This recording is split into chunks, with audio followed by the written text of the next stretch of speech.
Hi everyone, this is Mr. Neil Wright, consultant audiologist and director of Clearwax. Thank you for joining me in another demonstration video of our recently developed WAXscope, which is due to be launched in early autumn 2022. So if you're an ear care professional interested in purchasing the WAXscope or just want a bit more information, please do feel free to email info@clearwax.co.uk. We have a patient who attended with severely matted and impacted and occluding earwax, and I'm just using our 4.25mm speculum here just to dilate the ear canal. And given the consistency of the earwax, I've just also instilled some olive oil spray just to help soften this wax and bind it a bit together. So you can see got a piece out there. Now this plug does extend all the way from the entrance to the patient's eardrum. This is their worst left ear, and if you stay tuned you'll also see the procedure in the right ear. I had to use an ear hook in the right ear because the wax was a bit firmer. In this ear, their symptoms were more pronounced. There was a lot more hearing loss and also otalgia. And you'll see, once I remove this plug, you can see how impacted it is against the canal. The skin adhesions are compressed, it's adhered tightly to the canal wall. And this was, I feel, also adhered itself and impacted itself directly onto the eardrum. And the eardrum was slightly inflamed, vascularis, post-procedure. And they would have also been using a lot of drops in this ear. And it's very likely that the drops have settled and got trapped behind the plug of wax up against the eardrum. So you can see what I'm trying to do here is just go around the perimeter of the ear canal, just trying to tease this wax off, but it's extremely stubborn still.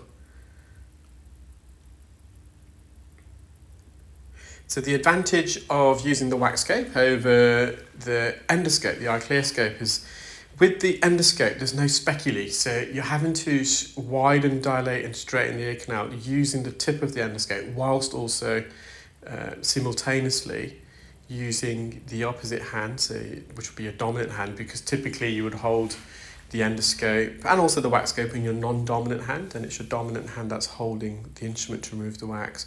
So a lot of people that we trained just found acquiring that skill a bit difficult, using both hands simultaneously. It's bilateral integration and coordination, that's the term given. And it was very apparent very early on that I was wanting to develop not a substitute product, because I think in terms of optics, if you are able to use the endoscope, and if you've seen my other YouTube channel, if you just type in the Hair Clinic, you can see the difference in view that's provided by the endoscope, the iClearScope. And in my opinion at least, there's nothing actually better to remove earwax than the endoscope. It's just unparalleled the field of view, and that really helps you to remove and manipulate the wax. But I originally got trained in earwax removal using head loops, and I found them to be really restrictive. The optics weren't very good, it was very blurry. But of course, when you're using head loops, you've got a specular to help straighten the ear canal, so you don't have to use, obviously, in the case of the endoscope, the instrument itself to widen the ear canal. I then got myself an ENT microscope, which I still got in the clinic, but it wasn't portable, and even an ENT microscope, it requires a lot of high skill level training. And although the microscope provides you with great magnification and clarity, when we're training people, it was quite a difficult thing to train people on. The binocular vision, being able to visualize the earwax using both eyepieces, and to kind of converge that binocular view into one still image. And so in the background, I've always been working on this WAXscope, and there was loads of obstacles to overcome, and it took us a while, but we eventually got there. So that's a brief history on why I decided to develop the WAXscope. And so just to summarize, it's not a substitute for the endoscope, the iClearScope. It's I'd see it as the next best alternative. And it can also supplement the iClearScope. So it might be some cases that people may want to use the endoscope, the iClearScope, some cases the WAXscope. What's great about the WAXscope is that it utilizes the same light source as we have for the iClearScope. It also utilises, if you're using an iPod currently, you don't have to buy a new iPod or adapter. It's just the main head of the WAXscope that you need. So we're also developing a new carrier case, which allows you to insert both the endoscope, the iClearScope, and the WAXscope in one case. With the WAXscope, you'll of course need to purchase these specula. So I'll come back to that in a moment. You can see we've really manipulated this wax plug out. I separated it from the canal walls all the way around. And this is the final huge plug that came out the ear. And it's interesting, in a moment you'll see the patient has got quite a prominent dip at the base of the ear canal near the entrance. So I'm just going to get the eardrum in focus. You can see there, I've got it in focus. The eardrum's quite glossy. It's quite wrinkly as well there. So the patient had been, as I said earlier, they've been using a lot of drops. And what the drops can do, same with water, it can cause a wrinkle effect on the eardrum, the epithelial layer. You can see the vascularis there, the blood vessels, capillaries just dilated on the handle of malleus, but everything's fine.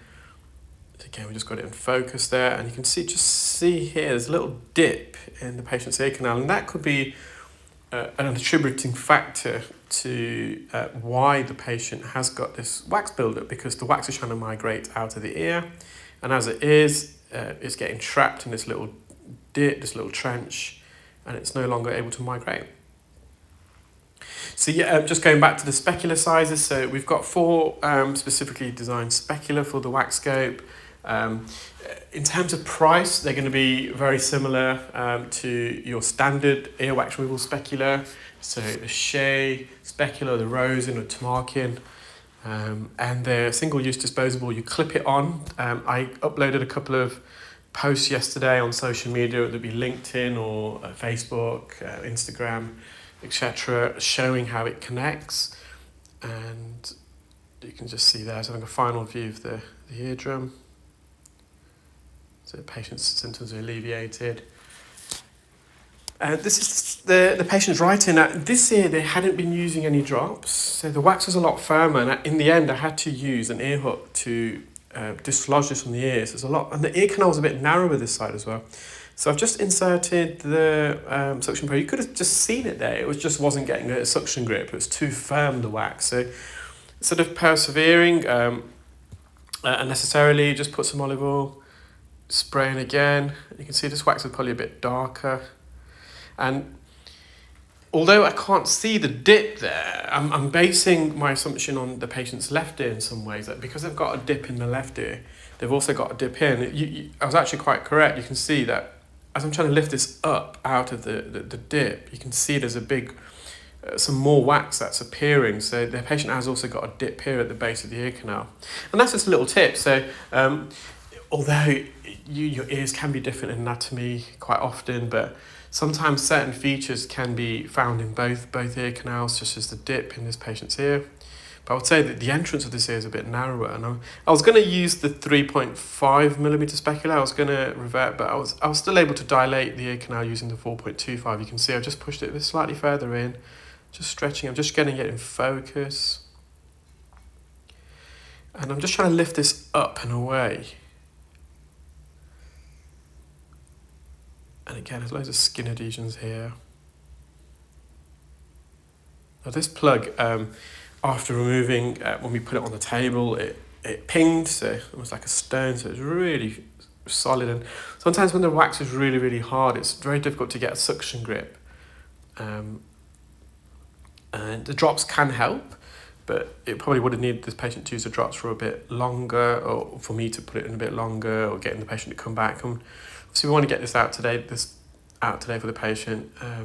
At the same time, we don't want to cause any discomfort. That's also important. So I always, when we're doing our Clearwax training courses, we always advise the delegates, don't be afraid to get people back if you need to. It's not a problem. And the more experience you get removing earwax, the less you're going to be able to do that. But don't see that as a negative.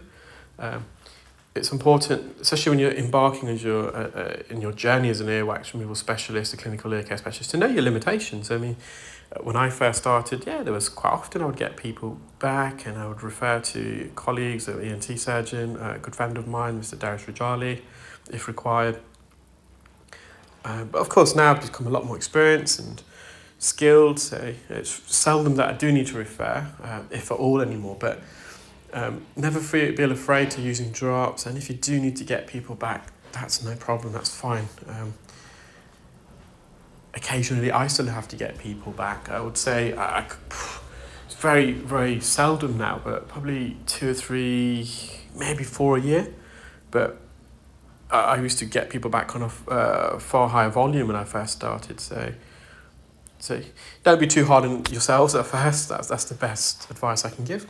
So again, you can see that the speculum is really helping to dilate the ear canal here. And I think these are the cases where possibly some people would find it difficult to use the endoscope, just stretching the ear open, wide enough to not only visualize and straighten the ear canal, but to insert the instrument. I'm just trying to bring this through, but it's not coming. It's hard to get a suction grip because it's solid, but the plug is larger than the entrance of the ear canal. So we're almost having to squeeze this through, and it's just not going to happen with the suction. I could probably do that all day. So I'm going to revert to an ear hook, and this is where the WAXscope is brilliant. You can use all ENT microscopes, instruments. You're not limited just to suction. So you can see the way we glided that hook in. We've got a full range of motion right in and behind this plug, and I've embedded it. And this is where you have to be careful when we're extracting the wax hook out of the ear. You've got to be careful that you don't embed the tip of the hook too deep or on either side of the ear, because you don't want it to scratch and graze and cause injury to the ear canal. So we just remove that plug. So you can see this eardrum's not inflamed like the left side. Beautiful, stunning view there. I'm just going to get it into focus in a moment. You can see all the capillaries and blood vessels. You can just get it a bit more focused. Very healthy ear. They've got a little dip there as well. You can see it's a bit more narrow with that ear. And the piece to the right, you can just see how dark, visually how dark the wax is. It's almost the same colour as the ear hook, which is pitch black. I hope you enjoyed that video, guys, and if you are interested in the WAXscope, please do email info@clearwax.co.uk. Thank you, bye.